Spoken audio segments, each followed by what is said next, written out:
हरे कृष्णा।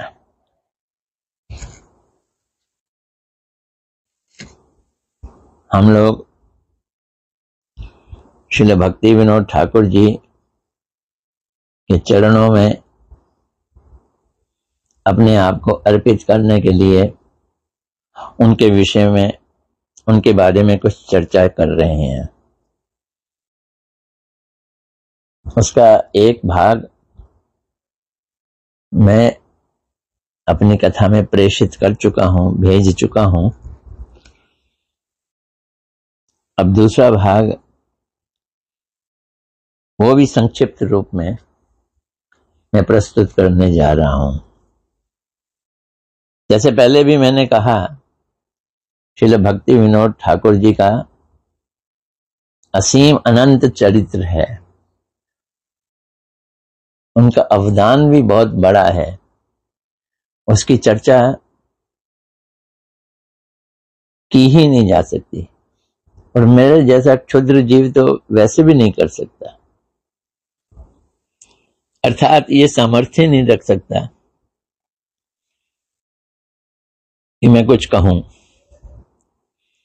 फिर भी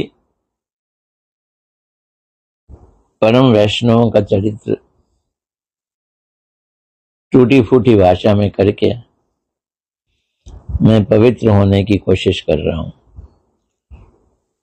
जीवा को पवित्र करने की कोशिश कर रहा हूं।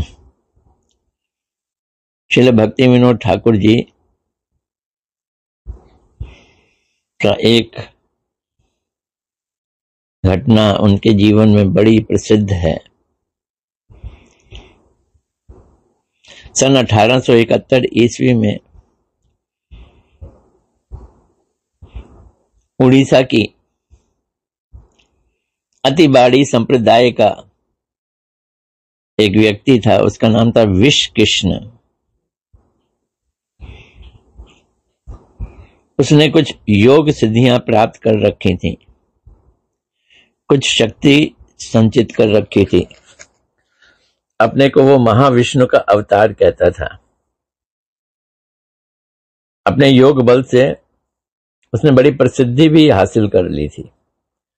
बड़े बड़े रोगों को वो दूर कर देता था। वहीं वो उड़ीसा के जंगल में वहां अपने साथियों के साथ रहा करता था। उसने घोषणा करवाई कि 14 चैत्र को वो चतुर्भुज मूर्ति धारण करेगा और अंग्रेजों के राज्य को हटा देगा, मलेच्छों के राज्य को हटा देगा। फिर उसने घोषणा की कि वो पूर्णमासी को बस्ती की स्त्रियों के साथ रास लीला करेगा। उसने सारी स्त्रियों को ये संदेश भी भेज दिया।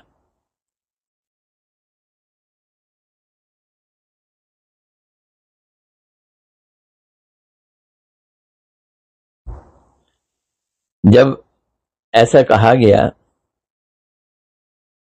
तो स्त्रियों के पतियों ने कमिश्नर को शिकायत लगाई।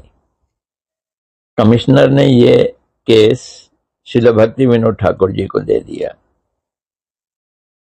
भक्ति विनोद ठाकुर जी उसके पास गए और उसने कहा श्रील भक्ति विनोद ठाकुर जी को, मैं महाविष्णु हूं, जीवंत महाविष्णु हूं। ये जो जगन्नाथ देव हैं ये तो अचेतन लकड़ी के बने हुए हैं।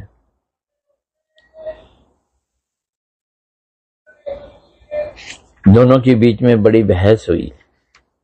श्रील भक्ति विनोद ठाकुर जी ने उसको डांट लगाई कि भगवान एक ही हैं, वो श्री कृष्ण हैं, तुम भगवान नहीं हो सकते। थोड़ी सी योग शक्ति क्या रख ली। उसके बालों में बड़ी ताकत थी।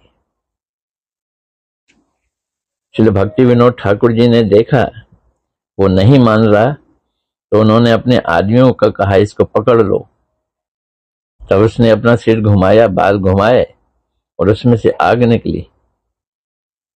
पुलिस वाले घबरा गए उसको पकड़ने के लिए। श्रील भक्ति विनोद ठाकुर जी ने उसके बाल ही काट दिए, उससे उसकी काफी शक्ति खत्म हो गई। उसको ले गए, उसको कारागार में रखा, जेल में रखा। उसको सजा देने के लिए सुनवाई का दिन नियुक्त किया गया और उसने ये क्रोध में आकर कहा भक्ति विनोद ठाकुर को, तो ये जिंदा नहीं छोड़ूंगा, तो ये परिवार सहित खत्म कर दूंगा। जिस दिन सुनवाई थी उस दिन श्रील भक्ति विनोद ठाकुर जी को बड़ी जोर से पेट में दर्द उठा। उनकी पत्नी ने रोका भक्ति विनोद ठाकुर जी की कि क्यों योगी के साथ झगड़ा मोल ले रहे हो, परिवार को ही कष्ट दे रहे हो, अपने को कष्ट दे रहे हो। श्रील भक्ति विनोद ठाकुर जी ने कहा मैं गलत बात बर्दाश्त नहीं कर सकता। उन्होंने बड़े ही भाव से जाप किया, हरि नाम किया। हरि नाम की ताकत से उनके शरीर की शक्ति वापस आई, दर्द कम हुआ। कोर्ट में गए और वहां उन्होंने उसको सजा दी, 6 महीने या 1.5 साल की कुछ ऐसी सजा दी और कहा कि तू ठीक हो जा, नहीं तो मैं और लंबी सजा कर दूंगा। श्री भक्ति विनोद ठाकुर जी के बेटे के भी पेट में दर्द होना शुरू हो गया, लेकिन भक्ति विनोद ठाकुर जी ने हरि नाम के द्वारा सब ठीक कर लिया। श्री गुरुदेव कहते हैं जो भगवान की नाम का आश्रय लेता है, भगवान का भजन करता है, उसको कोई कुछ नहीं कर सकता। वो योगियों की रिद्धि सिद्धि से घबराता नहीं है। योगियों की रिद्धि सिद्धि हरि नाम से बढ़कर नहीं है, लेकिन वो विश्व कृष्ण बड़ा हठीला था, योगी था, योग बल था उसमें। उसने जेल में खाना पीना छोड़ दिया, 21 दिन रहा और उसके बाद उसने शरीर छोड़ लिया। श्रील भक्ति विनोद ठाकुर जी प्रचार किया करते थे। उन्होंने हमारे सारे गौड़िया ग्रंथ श्रीमद् भागवत सहित उनका बड़ा ही अच्छी तरह से अध्ययन किया, श्रवण किया। भक्ति रसामृत सिंधु, चैतन्य चरितामृत आदि ग्रंथों का और फिर वो पाठ करते थे। लेकिन प्रचार से अभी पूर्ण संतुष्ट नहीं थे। श्री भक्ति विनोद ठाकुर जी का प्रचार का जो ढंग था वो बड़ा मृदु था, मीठा था, मंडन का रास्ता था। भगवान की महिमा, नाम की महिमा सुनाते थे, लेकिन खंडन कम करते थे अपने प्रचार में। रोक और क्या नहीं करना, इसको बड़े मृदु ढंग से बताते थे। तो इसलिए उन्होंने भगवान की शक्ति विमला देवी से प्रार्थना की कि मुझे एक ऐसा पुत्र दो जो मेरे साथ प्रचार में अच्छी तरह से लगे। भगवान की शक्ति ने सुन ली।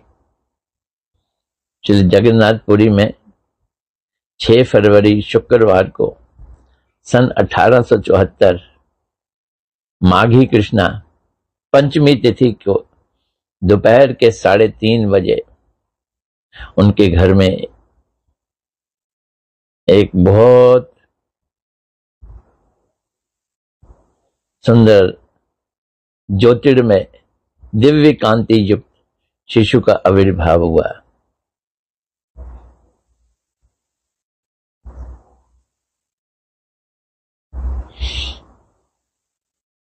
उनका घर मंदिर के एकदम पास था।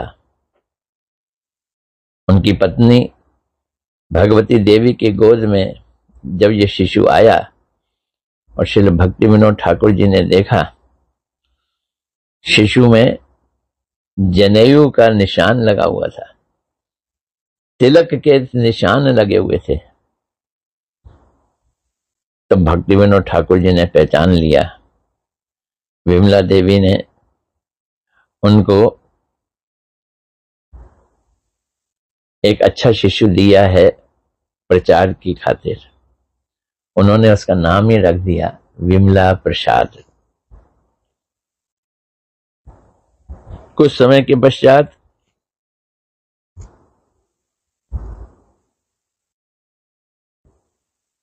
जगन्नाथ रथ यात्रा का समय आया।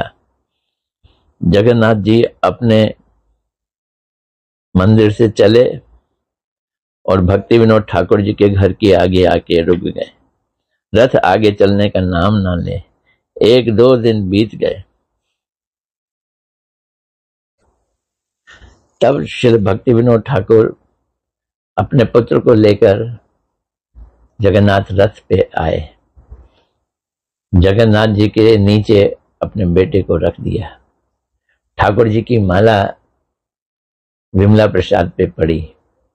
उन्होंने जगन्नाथ जी के महाप्रसाद से अपने बेटे का अन्नप्राशन भी किया और इस तरह से उनको बहुत ही सुयोग पुत्र की प्राप्ति हुई, जिसने अपने पिता के साथ बहुत अच्छी तरह से प्रचार में लग गए। श्री भक्ति विनोद ठाकुर जी कथा किया करते थे। सैकड़ों नहीं हजारों की संख्या में लोग आके इकट्ठे हो जाते थे। एक बार उनको कहीं बाहर जाना पड़ा तो उन्होंने विमला प्रसाद को कहा, तुम कथा करो। विमला प्रसाद अभी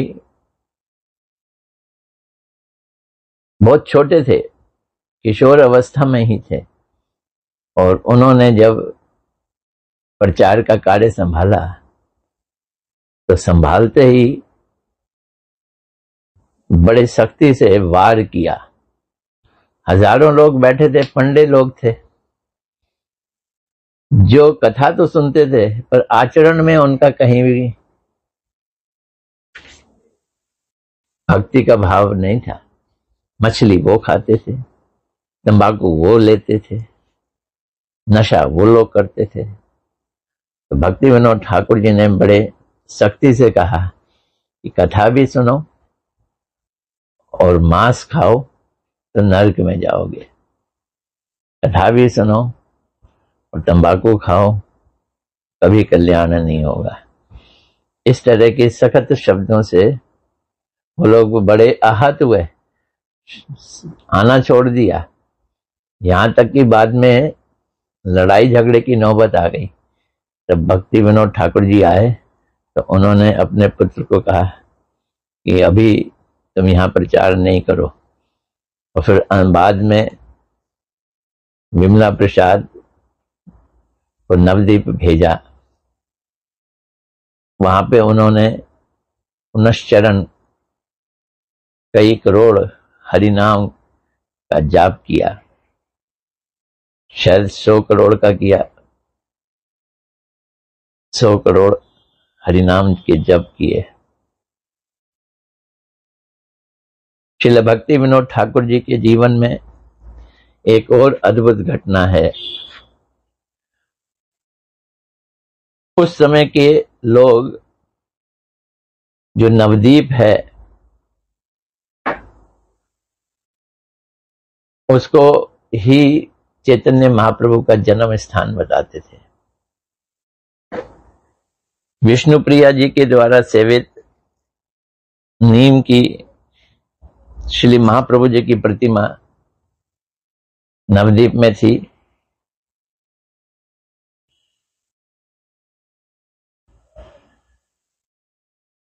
लेकिन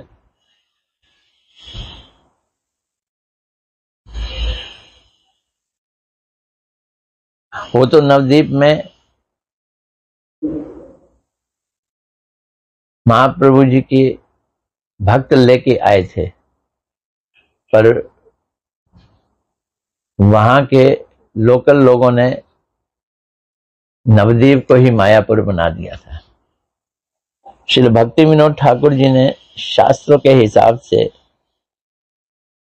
चैतन्य भागवत, चैतन्य चरितमृत आदि के हिसाब से ये निश्चय किया कि नवद्वीप के दूसरी तरफ गंगा जी बहती हैं। ये स्थान महाप्रभु जी के आविर्भाव का स्थान नहीं हो सकता। उन्होंने इंग्लैंड से नक्शे मंगवाए और नवद्वीप और मायापुर महाप्रभु जी के जन्म का स्थान खोजने की कोशिश की। श्री भक्ति विनोद ठाकुर जी बौद्धरूम में अपना वास स्थान बनाए। वहां दूसरी मंजिल अपने घर की छत पर बैठकर गंगा जी की तरफ देखकर जाप कर रहे थे, तो उनको रात को बड़ी तेज रोशनी दिखाई दी। बड़े हैरान हुए। फिर दूसरे दिन फिर उनको ऐसी तेज रोशनी दिखाई दी और तीसरे दिन तो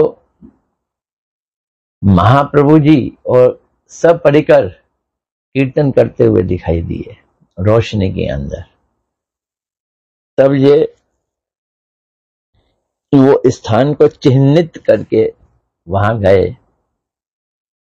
वहां जाके पूछा इस स्थान का नाम क्या है, तो लोगों ने बताया इस स्थान का नाम मियाँपुर है। वहां मुसलमान लोग रहते थे, उन्होंने उसका नाम ही बदल दिया। तब उन्होंने देखा कि एक टुकड़ा था जहां पे तुलसी के पौधे उग रहे थे। महाप्रभु जी ने पूछा कि यहाँ आप लोगों ने तुलसी क्यों बो रखी है? तब उन मुसलमानों ने बताया हमने तुलसी नहीं बोई, यहाँ हम जो भी लगाते हैं वो उगता ही नहीं है, तुलसी अपने आप उग जाती है। तब श्रील भक्ति विनोद ठाकुर जी को ये अनुमान न आया कि ये स्थान जो है वो महाप्रभु जी के आविर्भाव का ही होगा। तब वो जगन्नाथ दास बाबा जी महाराज, जिनको वो अपना शिक्षा गुरु मानते थे, उस समय उनकी उम्र 144 वर्ष की थी। उनका शिष्य उनको टोकरी में रखकर सिर पे रखकर लेके आता था। वो नवद्वीप में ही रहा करते थे, तो वहां से उनको लेकर आए श्रील भक्ति विनोद ठाकुर जी। और उस स्थान पर जब पहुंचे, जगन्नाथ दास बाबा जी महाराज टोकरी से निकलकर छलांग मार के बालकों की तरह उछल उछल के जोर जोर से नाचने लगे, यही है मेरे प्रभु का जन्म स्थान। और उसके बाद श्री भक्ति विनोद ठाकुर जी ने ये घोषणा की कि ये महाप्रभु जी का जन्म स्थान है।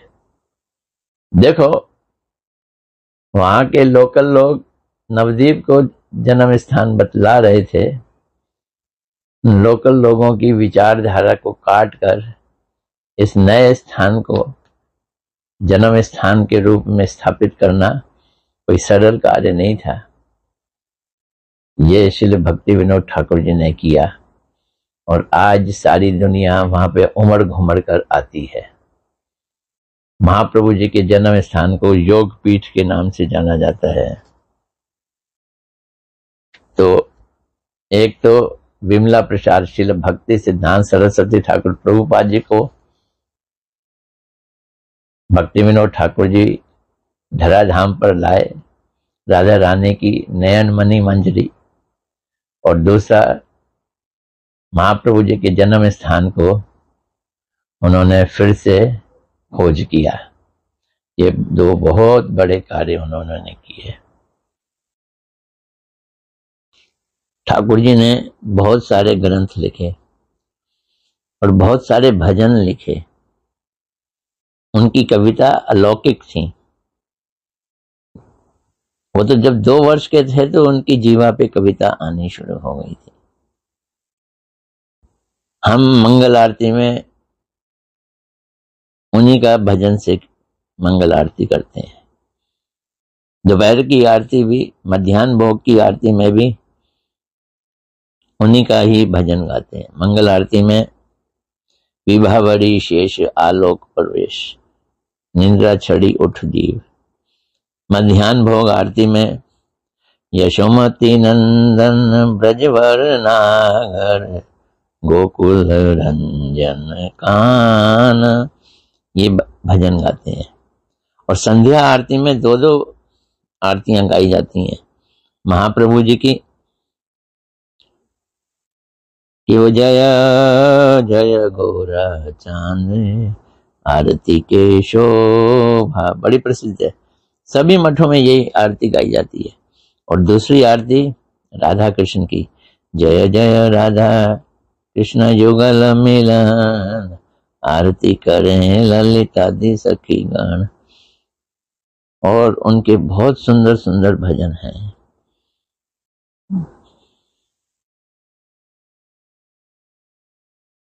शरणागति के भजन, सिद्धि लालसा के भजन, तरह तरह के भजन उनके, और अनेक उन ग्रंथों के नाम है। उनकी रचनाओं में सबसे प्रसिद्ध रचना है जैव धर्म। जैव धर्म में भक्ति को ए से शुरू करके जेड तक सारी भक्ति को बड़े सुंदर रूप से प्रस्तुत किया है। श्रील भक्ति विनोद ठाकुर जी ने दूर दूर घूम घूम कर प्रचार किया।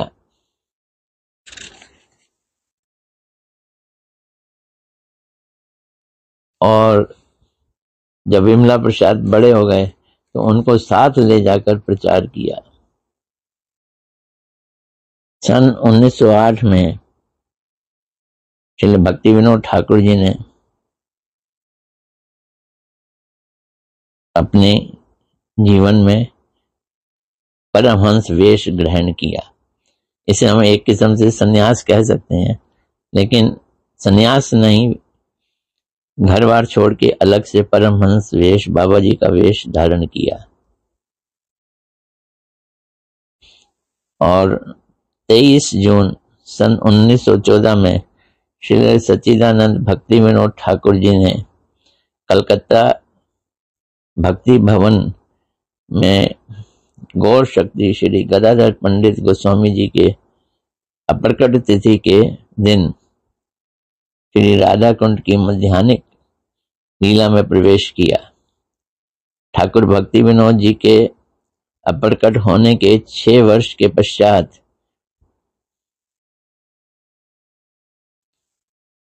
उनकी पत्नी